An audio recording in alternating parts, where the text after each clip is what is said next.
Hi there, my name is Kelley Cody Grimm. And I'm Max Grimm.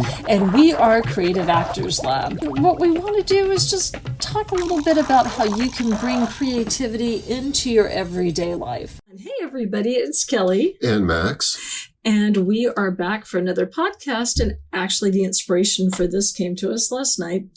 For Creative Actors Lab, we will do just sort of a script analysis. And what we like to do is look at pilot scripts, a lot of times from sitcoms, because those tend to run a little bit shorter. And so what we did was look at one for Parks and Rec. And when we finished reading that, what I wanted to do was just sort of like sit there and review Commedia dell'arte stock characters. And that is something that is used very prominently when you are looking at different types of art forms, but particularly comedies. And so, as we were talking about it, you see so many of these characters just sort of insinuate themselves, whether the people who are writing these shows have studied, and went to Harvard, like BJ Novak, or just happen to be writing and going, oh yeah, there's always one person who's a little sassy. And then there's one person who's a little clueless. There's one person who's a little arrogant. And then that's where they're bringing that in. So what we wanted to do was just kind of talk about that today. And what is that when we are looking at different types of Commedia dell'arte characters? For those of you who are not familiar, it's a form of improvisational theater, which actually started in the 16th to 18th centuries. It started first in Italy. And when I was doing kind of a deep dive, actually found out that is one of the first theater art forms where women were on stage and able to do that. A lot of times it was a street improvisational theater, but there were points where the entrances and the exits were choreographed, and that there were specific stories that went with the different characters. So it's just, again, if you do improv, this is a good thing to know. If you're writing comedy or anything like that, this is also something good to know, that these characters and these prototypes are something that you can be familiar with. Well, a couple of things I could say about this. But if you're not familiar with this concept of Commedia dell'arte, it is around you all the time when you are watching comedies in particular. But so many of the characters, the Dottore and characters like that, you find these characters in some form or fashion in so many different storylines and so many different scripts. And sometimes the characters will be in one situation and they'll be leaning towards one Commedia dell'arte character. Then they'll leave that situation and go into a different situation with a different set of characters. And then they become a different Commedia dell'arte character. So it can be this very fluid sort of a thing. I want to think about this All in the Family. Those are definite characters. Archie he is himself. Edith is herself. Mike and Gloria, they are who they are. They are the lovers. Yes. If, that's one example, but if you're not familiar with this and you start looking at just whatever shows or movies or whatever that you particularly like, a lot of these characters, when we start talking about them, you'll see them really come out. And I think it's funny. Also, somebody once said to me, every stereotype comes from somewhere. There's some person or some group of people, however you typically think of certain people behaving and acting and having certain opinions of certain things, no matter how outlandish they may be, there's some seed of truth in there somewhere. These characters actually inspired by real human beings. I mean, it's some of the characters become very, very exaggerated, but there is a seed of truth in so many of these. You got plenty of arrogant people out there. You got plenty of people who are just, they're so blindly in love that they're going to go do silly things. You're going to have somebody who is like an underling or like a servant or something like that, who is smarter than everybody else in the whole entire place. Yeah, definitely. And so I'm going to talk about what these specific characters break down into, and then we're going to talk about some of the sitcom characters that you may have seen over the years, new or older ones, The first one is the Arlecchino, who's also known as the Harlequin. So if you know Harlequin, he usually has like the big pants. He usually has checkers, different colored checkers. And what was also interesting about, when you're talking about you could change up characters is because so often, with the exception of the lovers, the Commedia dell'arte characters wore masks, at least on the upper part of their face, so that you could not necessarily see them. So if you did have one actor that was going to be doing different characters within Commedia dell'arte, you could do that and they could just switch off the masks. We'll also talk a little bit later about the historical ramifications, because I do think that is really interesting as far as this goes. But again, it started in Italy, but it did start, it became very accepted in France. You see a lot of that influence in Molière. And then in England, and you do see some of that influence in some of Shakespeare's work. But so let's talk a little bit Harlequin. He's a comedic servant character known as Zanni. And really the servants are kind of known as like the Zanni. That's kind of their group. And their characteristics are that they, again, sometimes can wear brightly colored clothes. For instance, one prominent person would be Urkel. So, and Urkel would wear very brightly colored clothes. So if you really wanted to take that right from there, they may not be servants, but they'll still be considered socially inferior. But again, they're usually the smarter person because, again, in Italy, we were looking at all those class differences at that point. And what was interesting is the arts were beginning to examine that rather than just taking, oh, well, you're a serf and you're a rich person and you're a landowner. They were starting to skewer that a little bit.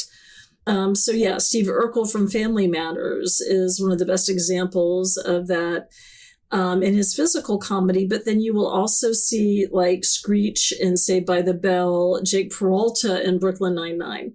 He is the trickster. He is going to have fun. He is going to try to bring down his superiors, or at least let them realize they're not as smart as they think they are. Jim Halpert from The Office, from The Office, a perfect example. And when you're talking about switching the masks, he's also one of the lovers. But his character really loves to make fun of Dwight. And we will talk a little bit about Dwight as far as that character goes. Well, you've also got, and this is not a comedy, in King Lear, the fool. Yes. Who follows Lear around up into the mountains in the middle of a hurricane. There's that also, but these characters, they do apply to so much more than comedy, but that's where you're going to see them first and foremost. Yeah. So, all of a sudden you're like, oh, so if maybe there's a budding writer out there and you're just sitting there going, you see this so often, but yeah, you have the comic, you've got the trickster. So I think that is really interesting. Then on the female side of that, you have the Colombinas. And she's usually put with the Harlequin. But Colombina, she sees through everything. She doesn't take a whole lot of crap from anybody. And again, what was cool was these characters who were female were actually being played by females. Again, that kind of was not looked upon very highly in other parts of Europe, particularly in England. I think Ben Jonson, decades after this really started to get established, referred to women who were on stage doing Commedia dell'arte as tumbling whores. So not just whores, but tumbling whores. So I guess for whatever reason. And, clearly, if you know Shakespearean theater, the women were always portrayed by young boys in drag. So, but, in this particular art form. So, when we're looking at that, they are either supporting, sometimes they are the main leads, but you'll look at, they will tell you like it is. So Florence on the Jeffersons is a really good example of that. Alice in the Brady Bunch. When everybody else was going all crazy, Fran Drescher from The Nanny. Yeah. So again, if you look at a lot of those sitcoms, when you really sit back and analyze it, you're like going, oh, wow, this is making so much sense that you see these different prototypes. Now, obviously you can take that bag, pull them out of a hat, put them in the different scenes, which also is kind of fun. And then you have those differences. But that's, to me, again, with the Italian Commedia dell'arte, they didn't really entertain fools very well. That was not their thing. So to me, that's what makes that very, very exciting. Then the next one we are going to look at is El Dottore, or the doctor. Mm-hmm. And they're usually older men. They can be a bit foolish.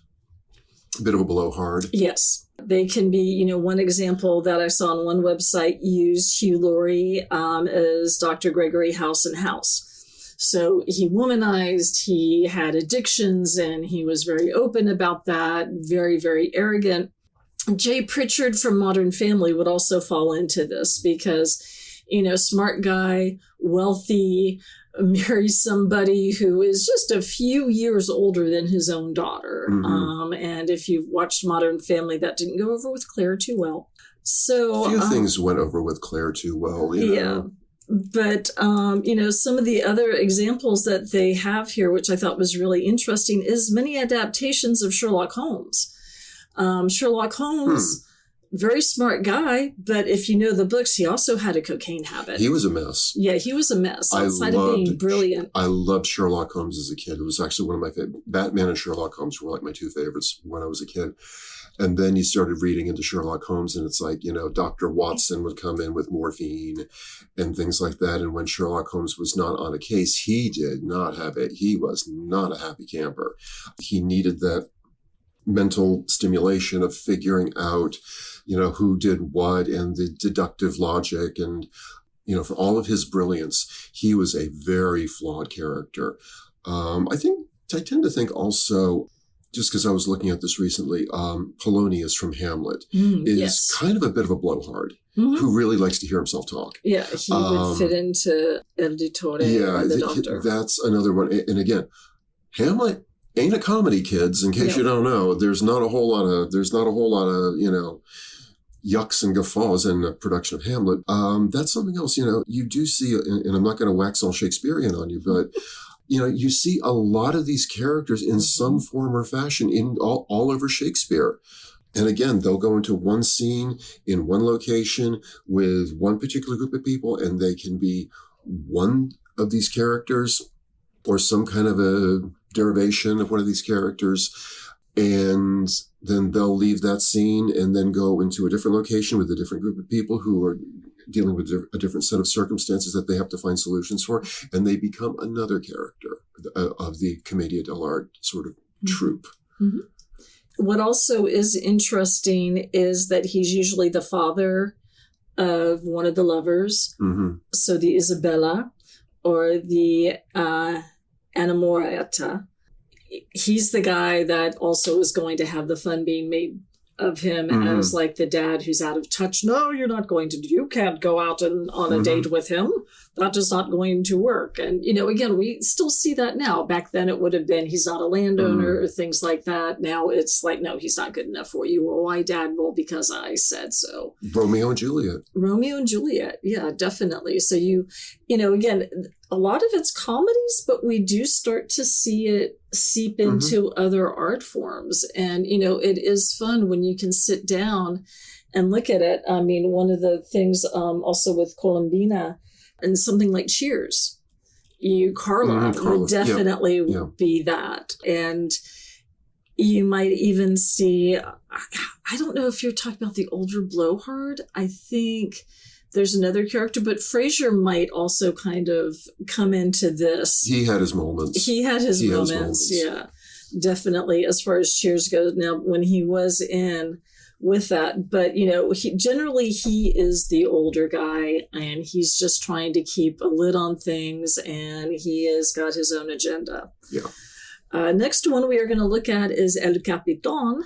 or the captain, and he is known for being boastful and cowardly.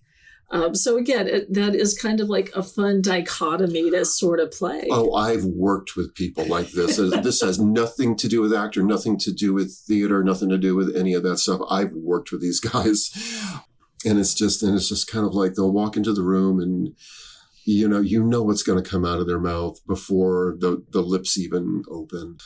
Yeah, so he usually has a rigid posture, chest forward. He's going to be, and again, as El Capitan, he is the soldier. So he's going to, again, play I'm very brave, but then also be a coward.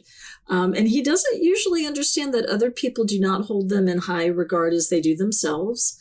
And it can be used to describe Sheldon Cooper from The Big Bang Theory, who typically brags about how smart he is. He cannot read the room.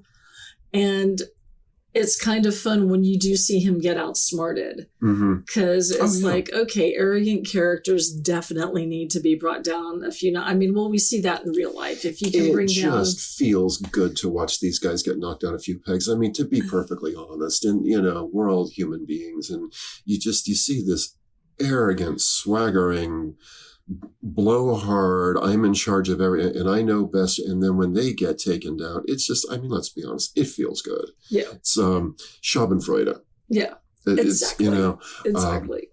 And you see that so often. Jim would prank Dwight so much. It started in the very first. And what is interesting is, let's face it, The Office started with Ricky Gervais creating this, and then they took it, brought it here. I think the original one only had like 10 or 12 episodes. And then, of course, we had 9 seasons of The Office, even when after 2 more seasons after Steve Carell left.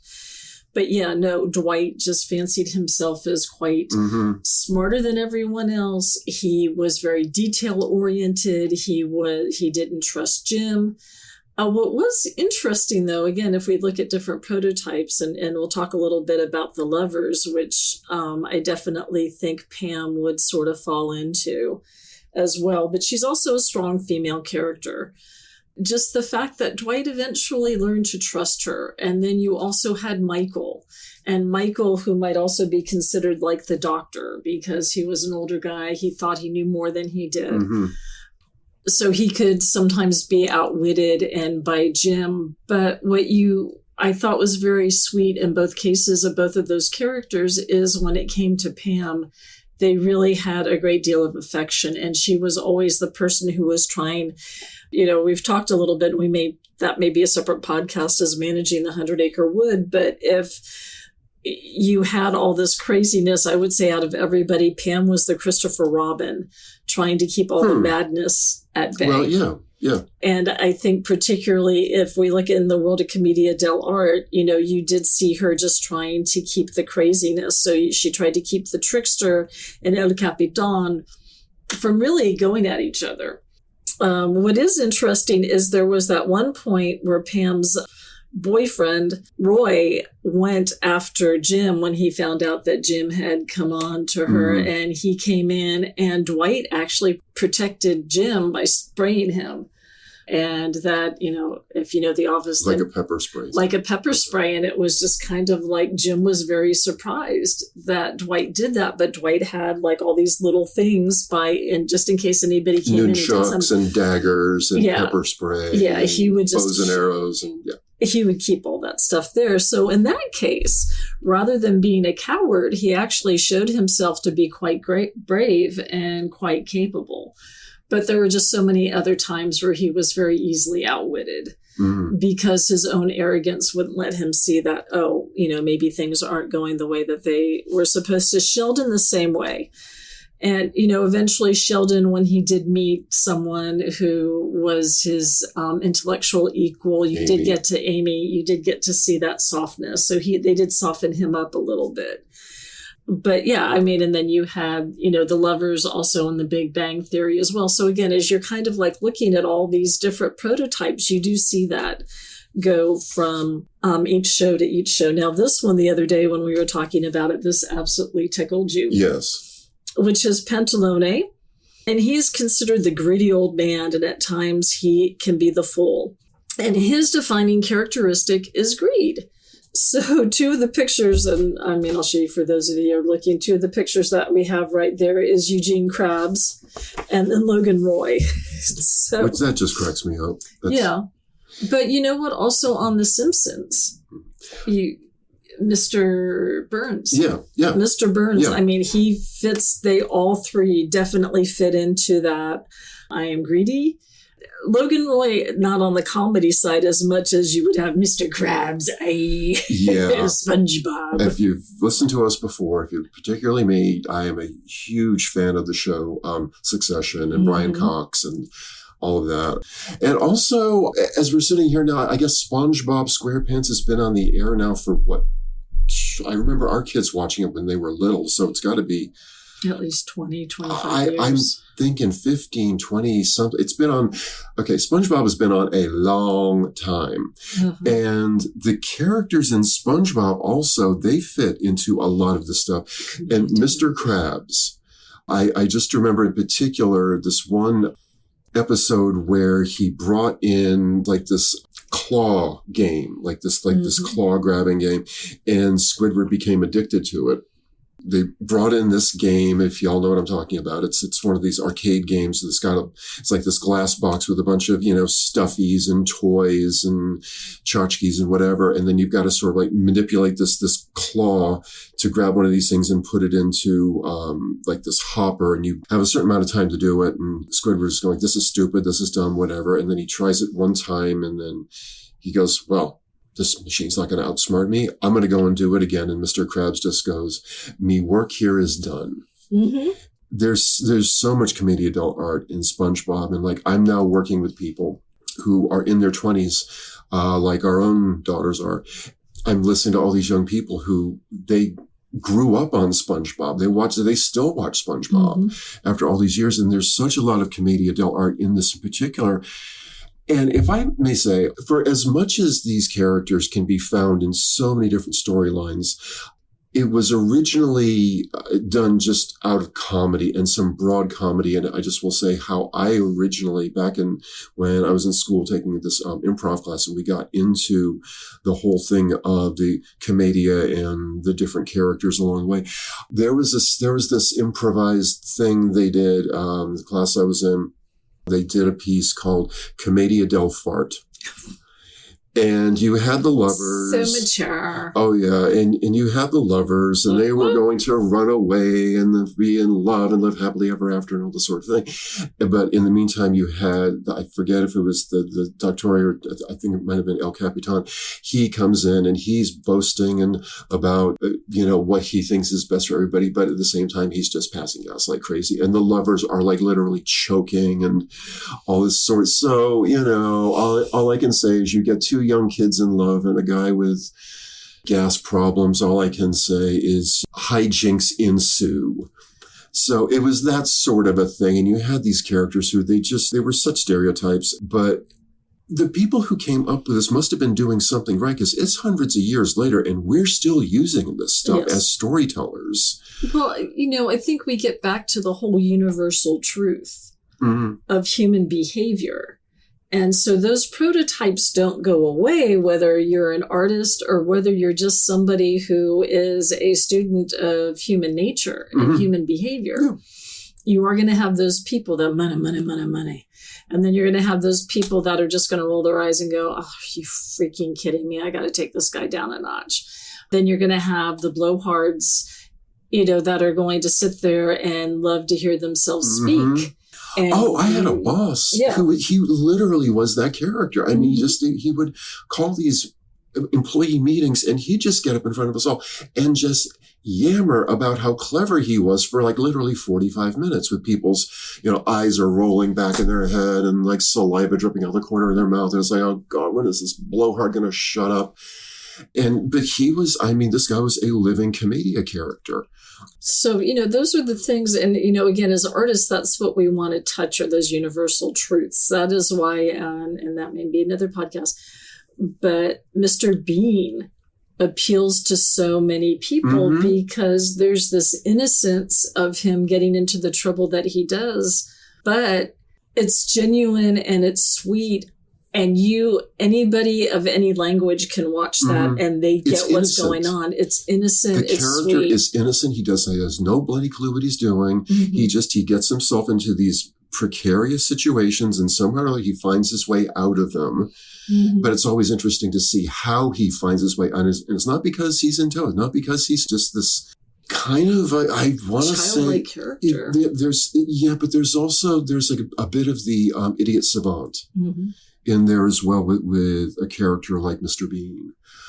Whatever your situation is in life, whether you're you're working at a job where you're around a lot of people, it's interesting sometimes to step back and go, okay, if this were Commedia, who would this person be? Who would that person be? And then ask yourself the question, who would I be? Mm-hmm.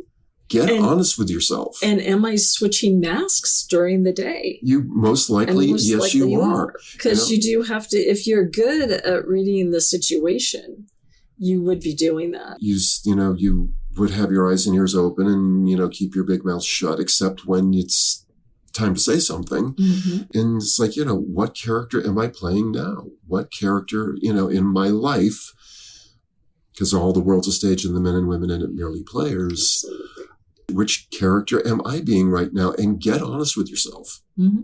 Am I being the big mouth blowhard? Am I being, I may be an underling, but I really am smarter than all these. Particularly if you work in a big corporation, you'll find some people who they're the secretaries or the people who order the catering and set up the PowerPoint shows, and they do all this stuff for these people who are making obscene amounts of money in their corporate job. But the people who are doing this stuff for them, they are 100 times smarter than some of these people that they are working for. And it's just, and the thing about it is the people who they are working for are clueless to the fact that the lady who orders the sandwiches for my meeting and sets up the room, make sure we have the bottles of water and the notepads and all of that type of thing, she's the smartest one in the whole place. Mm-hmm. I mean, if you've ever been in doctor's offices, the nurses are really the ones who run those places, not the doctors. And there's so much of, these characters carry over into real life because they may be stereotypes, and I don't mean that because that word you can kind of get on a bit of a slippery slope. And it can sort of, reference like prejudice and sort of bigoted thinking.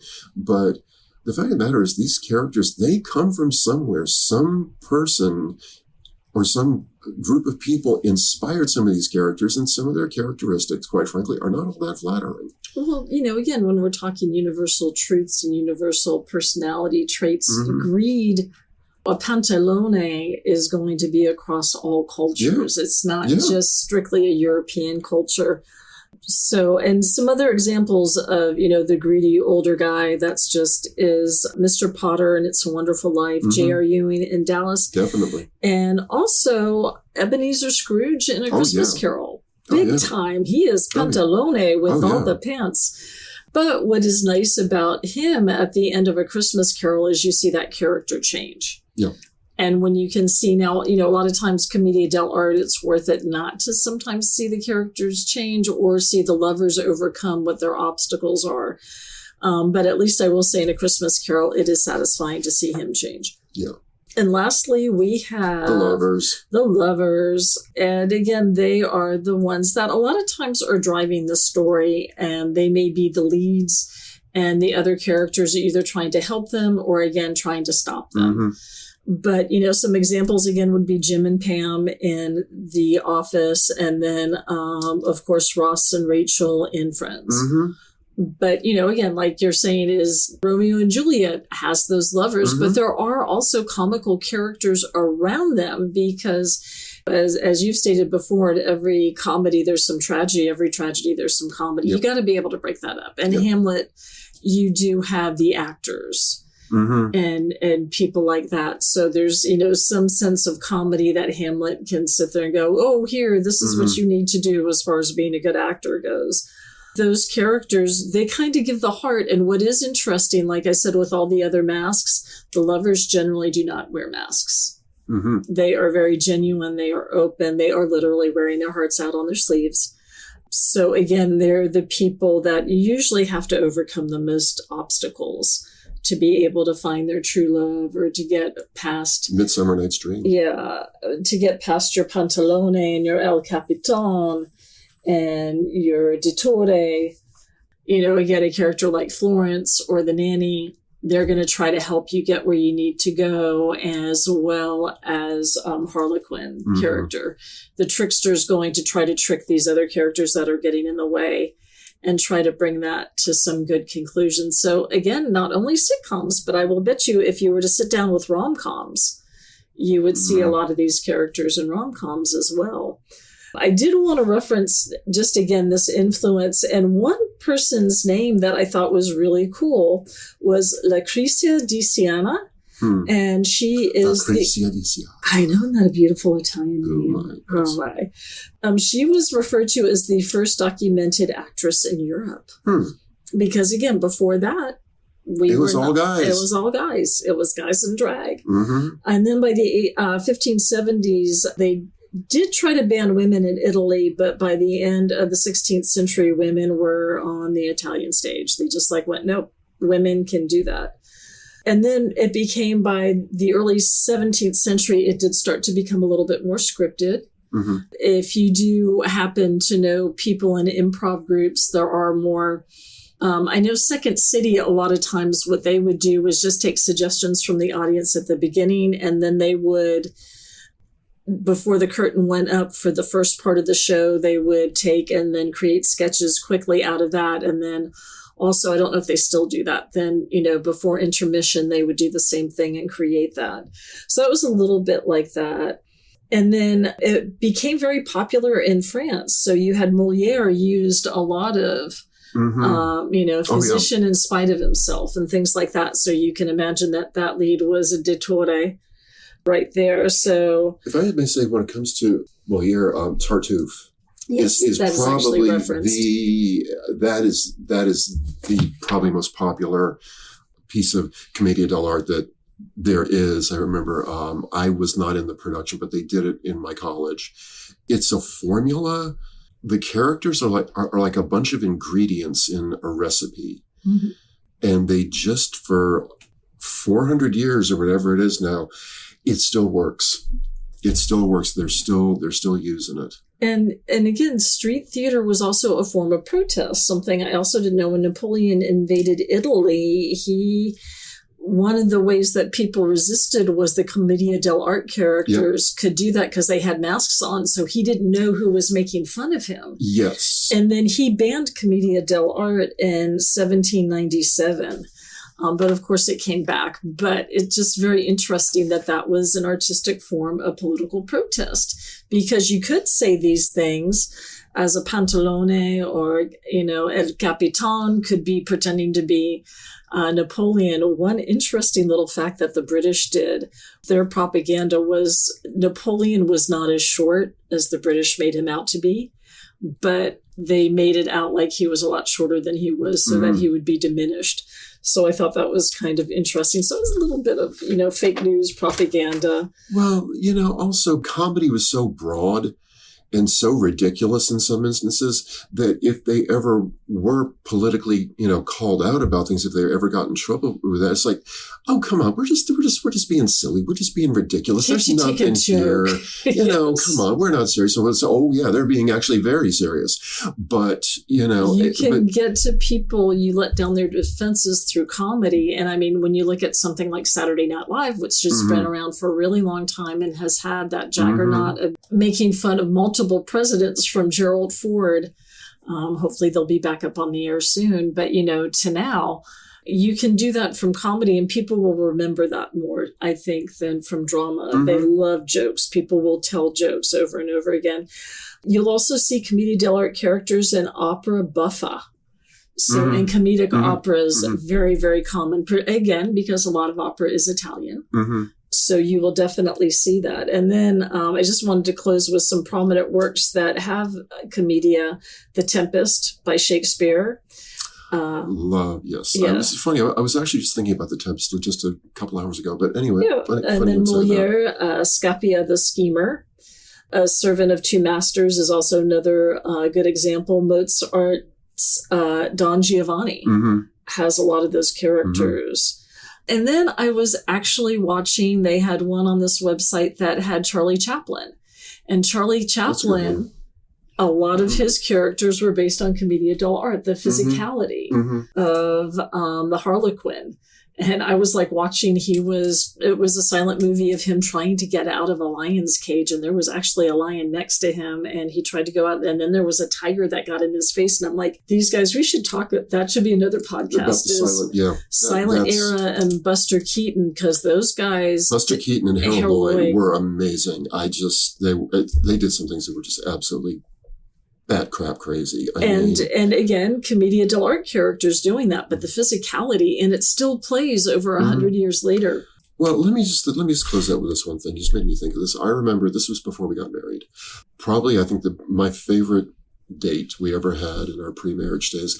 There was a little art cinema around us. And they were doing a Charlie Chaplin film festival. Yes. And we sat there and Marshina and we got a big old thing of popcorn and sat in the movie theater with a whole bunch of other people and just watched Charlie Chaplin. And this is, at this point, at that time frame, the movies, I don't even know.